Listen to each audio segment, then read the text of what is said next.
Donc voilà, on commence donc par allumer le bateau. Donc, toujours bien regarder ici le voltmètre, hein, 10 volts et demi, 10 volts 4, donc à 10.4, 10.5, il faut charger les batteries et recharger, ne jamais aller en dessous. Donc une fois que le bateau est allumé, on allume la télécommande. Le bateau va émettre un bip, c'est pour dire que les systèmes sont bien en route. Il faut attendre que les deux barres de progression soient bien finies.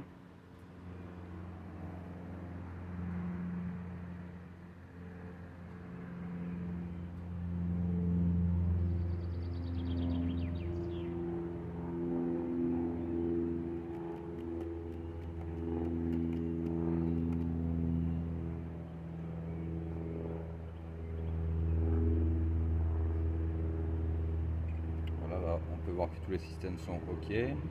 Alors tout à l'heure, vous m'avez parlé du bouton FN, donc le bouton qui se trouve ici. Donc là, en fait, quand il est en bleu, vous voyez, il a fait le point d'enregistrement maison directement. Ça, c'est pas grave, on va le remplacer après. Quand il est en point bleu, il est en contrôle bateau.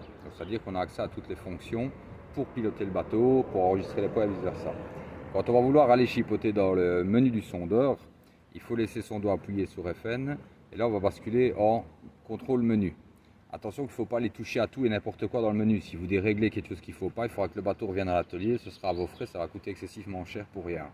Donc il faut bien écouter et bien prendre son temps et faire attention. Donc là, orange, on est en contrôle menu. Donc en contrôle menu, on va pouvoir aller dans la sensibilité, la clarté de surface, etc. Le réglage des couleurs, le style de couleur. Alors, la clarté de surface, vous devez aller la régler. Donc là, vous devez la mettre sur 2. Hein, donc avec les flèches, là, vous avancez, vous reculez. Donc il faut la mettre sur 2, puis vous poussez sur entrée. Ceci, c'est toujours la touche entrée, comme sur un clavier d'ordinateur. Sensibilité de détection de poisson, ça on n'y touche pas. Le thème d'affichage, c'est pour le fond d'écran.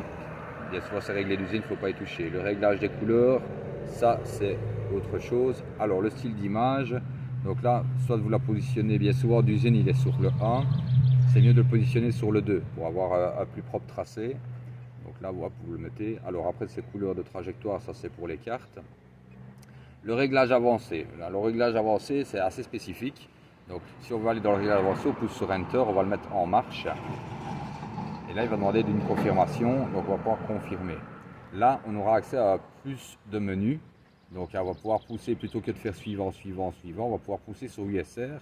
Et on va passer alors dans les différentes pages du menu. Bien, normalement, tout est réglé d'avance. Il ne faut pas aller chipoter là-dedans, c'est vraiment déconseillé. À moins d'avoir, je vais dire, des notions. Parce que vous voyez, c'est le type de coque, les sensibilités